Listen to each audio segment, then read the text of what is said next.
Hello, my beautiful people. Thank you for visiting Docentes DigitalesTV. In this video, we're going to do the feedback session for the previous video. If this is your first time here, I recommend watching the previous video where we talked about the Washington Monument and why it's a giant obelisk. Now, let's put your knowledge to the test with some questions. Is the Washington Monument located in New York City? No, it is located in Washington, D.C. Was the monument built to honor Abraham Lincoln? No, it was built to honor George Washington. Is the Washington Monument over 500 feet tall? Yes, it stands at 555 feet. Was the obelisk design inspired by Roman architecture? No, it was inspired by ancient Egyptian obelisks.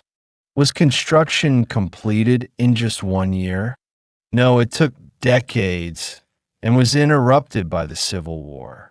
Can visitors go to the top of the monument? Yes, there's an elevator that takes them to the top.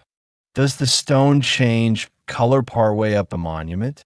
Yes, because construction stopped and resumed later with a different stone.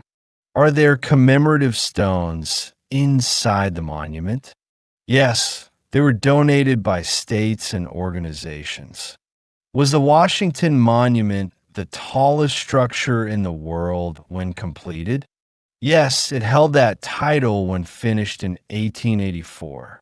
Is the Washington Monument a symbol of power and military strength? No, it symbolizes unity, leadership, and national respect.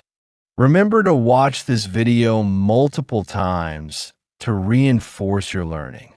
Don't forget to subscribe to the channel to stay updated with the next videos in this amazing series on learning English and American culture.